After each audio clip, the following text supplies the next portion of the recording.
Bezrat Hashem, le soir de ce matin, Rabbi Lazar, fils de Rabbi Shimon Yochai Amar, dit, Hai parashata, notre parasha, Aitmar Ovada Dimnarta Vetikona, commence avec la recommandation d'allumer le candelable qui se trouvait dans Beth Amikdash et toutes les recommandations, comment la nettoyer et la préparer. Amayacha Zimna Achara, mais on a déjà lu ça dans Parashat Tetzavé. Là-bas, on a parlé de la menorah. Pourquoi on répète ici? Elle a dit Rabbi Lazar la raison, qui vend Denissim, qui arrive au Korbana de Matbecha, le prince des tribus. La semaine dernière, on Parashat Nasso, on chacun à ce tour de rôle, emmené des sacrifices pour inaugurer le temple. Et il dit ici, mais il y avait une tribu qui n'a pas participé. Quelle est cette tribu? La tribu de Lévi.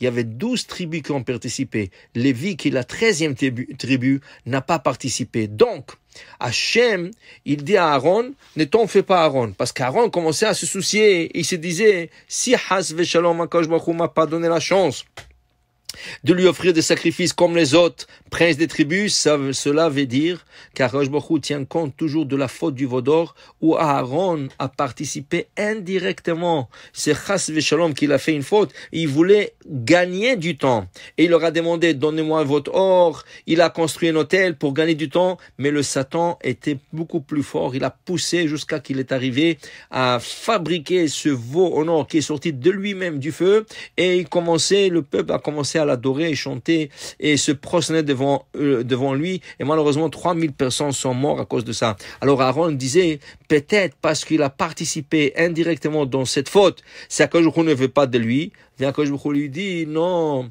le tien, il est plus grand que le leur. Le leur, c'était une inauguration du Mishkan, et leur inauguration du Mishkan n'a duré pas plus que 12 jours, mais le tien va durer jusqu'à la fin de temps.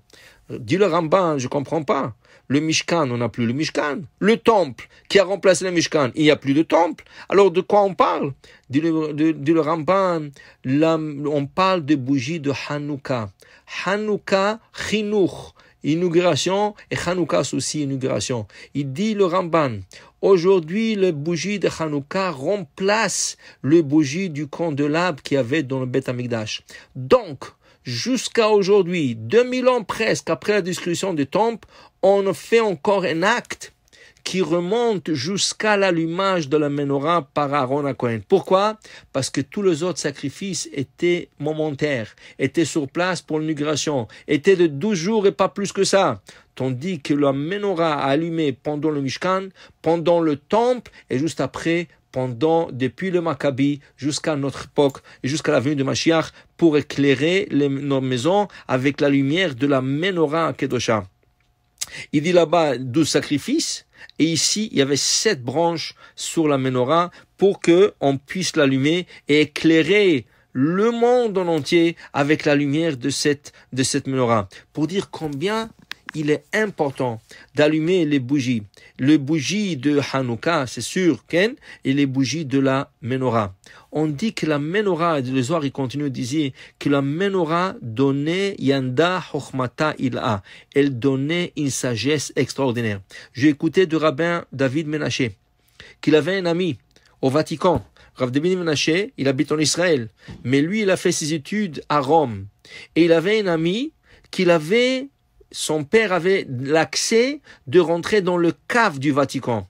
Et cet ami-là qui est rentré là-bas, il lui a invité, mais le Rav Menaché a été dit par des rabbins qu'il ne faut pas le suivre. Quand l'ami est parti visiter la cave, il est sorti muet. Il a perdu la parole. Et pourquoi? Parce qu'il a vu la menorah. La sainteté de la menorah, c'est quelque chose qu'on ne peut pas se tenir devant.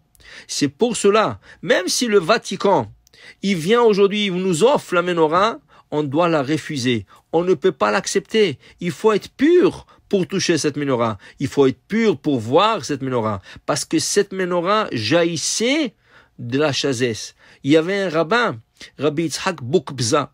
C'était un rabbin tunisien qui lui aussi, il est parti au Vatican.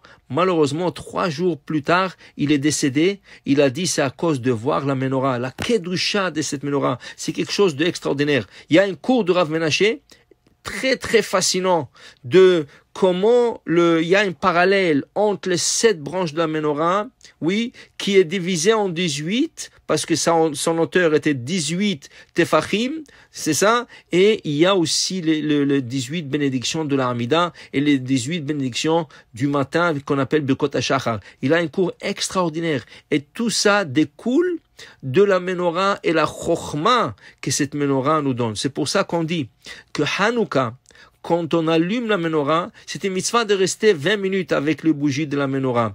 Rien que regarder les flammes qui sont en train de monter vers on le voit monter comme ça, comme s'il monte vers le ciel, on dit qu'il y a un sod, il y a des secrets qui jaillissent de notre âme et qui éclairent notre âme et qui nous donnent une chokhmah extraordinaire. Et c'est pour ça que la Gemara dit aussi que les femmes qui allument les bougies de Shabbat avec l'huile d'olive, Zochim ve'avian le banim tamidei chachamim, elles auront le mérite d'avoir des enfants qui sont des érudits. Tout ça, c'est les bougies Ner Hashem Nishmat Adam.